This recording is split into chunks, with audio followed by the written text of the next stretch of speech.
kini berada di Institut Komunikasi dan Elektronik Tentera Darat atau lebih dikenali dengan ICAT yang terletak di Kem Perdana Sungai Besi, Kuala Lumpur. Penubuhan Communication Troop di Port Dickson pada tahun 1949 yang menjadi asas kewujudan kepada Regimen Semboyan Diraja adalah lanjutan kepada pembesaran Regimen Askar Melayu Diraja serta penubuhan Markas Melayan ke-6.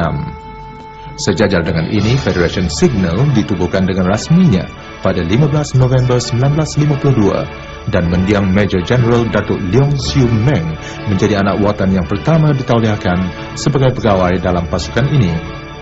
Hasil daripada perkembangan seterusnya, Regimen Semboyan Diraja telah berjaya melatih anggotanya sendiri menjadi juru audio dan juru teknik yang mahir dan disegani di dalam Angkatan Tentera Malaysia. Okey, di sinilah kita dapat lihat bahawa bahagian CS-BOM berada di tengah-tengah. Okey, ini adalah CS-BOM. CS-BOM ni ada diprogrammkan dengan 3 kali SIBOM, yang mana SIBOM ni merupakan alat yang diberikan kepada pengguna-pengguna di dalam perjalanan.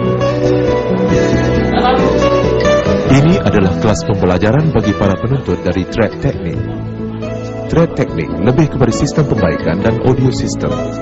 Di sini kita dapat lihat jurulatih sedang menerangkan tentang cara-cara pembaikan.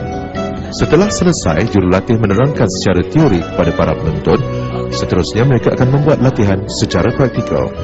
Selain thread teknik, thread GSP atau Juru Sistem Perhubungan merupakan thread yang menjurus kepada sistem perhubungan. Dengan perkembangan sistem perhubungan ini, kita dapat lihat jurulatih sedang menerangkan cara-cara pengendalian radio set kepada para penuntut. Boleh menggunakan speaker ni. Pada speaker juga terdapat button warna putih yang boleh digunakan sebagai VDD. Anggota Regimen Semboyan akan dilatih dengan pelbagai alat telekomunikasi secara teori dan praktikal sebelum mereka ditugaskan di unit-unit pasukan tentera darat sebagai juru teknik komunikasi.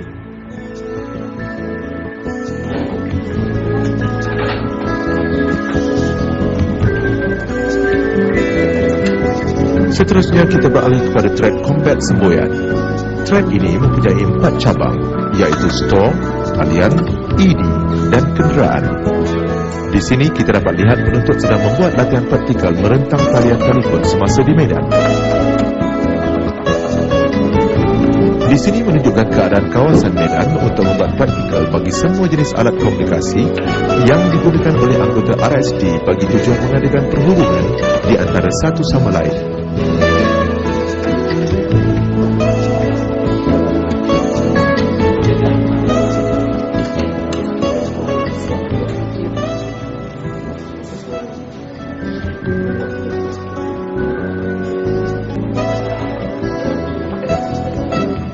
Anggota RSD sedang mendirikan satu antena PU-12 bagi tujuan menjarakkan lagi perhubungan di antara satu stesen ke stesen yang lain.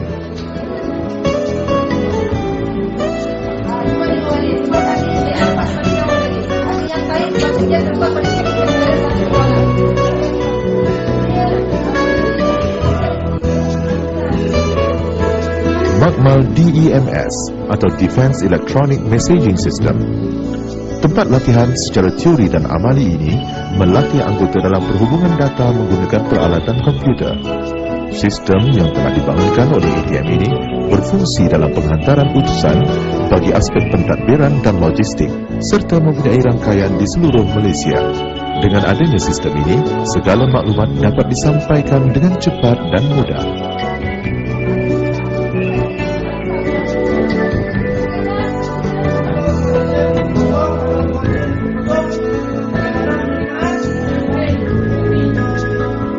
Telegraf merupakan satu prosedur penghantaran berita di dalam keadaan biasa maupun bekerja dalam cuaca buruk di mana prosedur suara tidak dapat berfungsi dengan baik. Sinonimnya, semua bentuk angka dan huruf serta simbol ditukar kepada maksud tersendiri dalam bentuk kod. Kemahiran ini dikuasai oleh anggota juru sistem perhubungan Regimen Semboyan Diraja.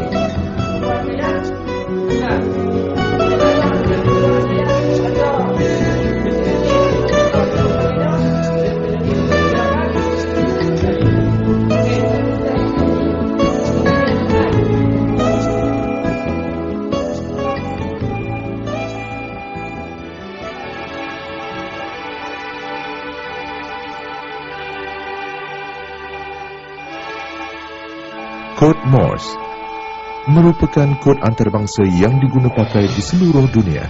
Bagi melaksanakan kod-kod ini, kemahiran dan ketajaman minda seseorang anggota itu amatlah perlu. Semua anggota akan dilatih supaya mampu untuk menerima Morse code sehingga 22 perkataan seminit.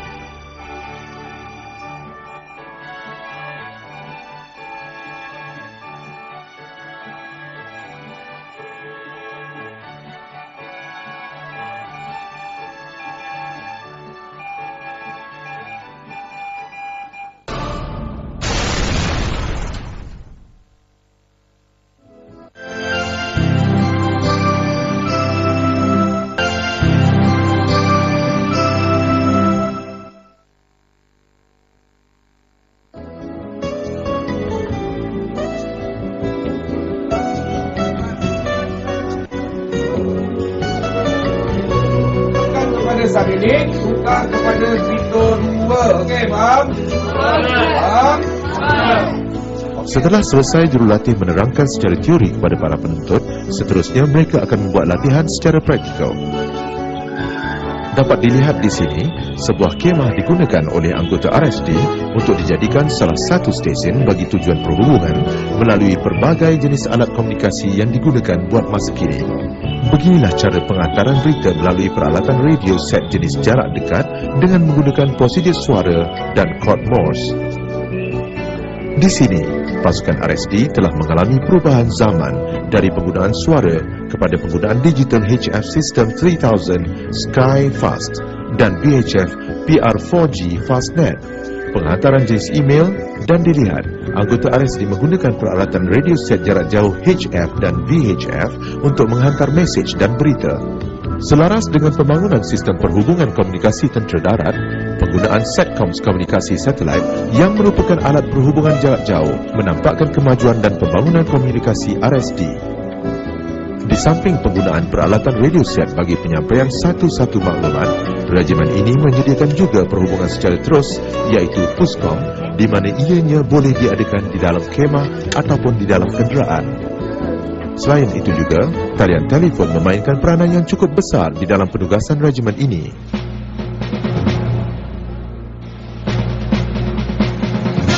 Beginilah suasana dan aktiviti yang berlaku di kawasan Medan di mana anggota Regimen Semboyan Diraja melaksanakan latihan komunikasi. Kelihatan beberapa kemah yang siap penyamaran didirikan yang mempunyai peranan masing-masing. Anggota Regimen Semboyan Diraja sedang melaksanakan latihan komunikasi di Medan.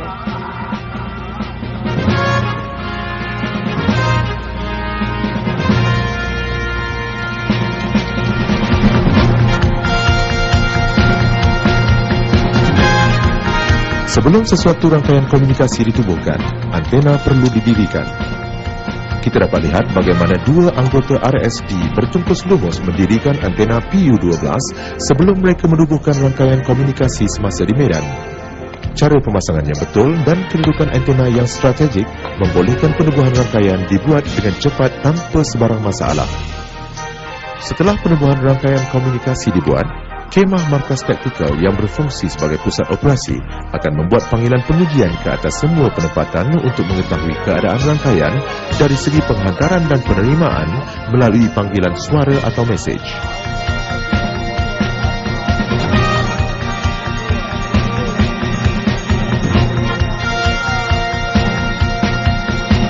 Beginilah suasana kerja di dalam markas taktikal di mana kelihatan seorang operator menyampaikan maklumat melalui radio set manakala seorang lagi menghantar mesej melalui data terminal.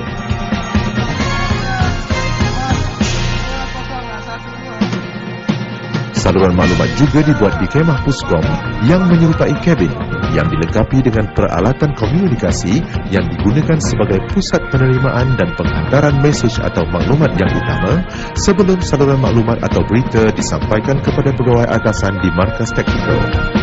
Kabin ini dilengkapi dengan ciri-ciri keselamatan dan keselesaan kerana operator di sini bertugas 24 jam secara bergilir-gilir.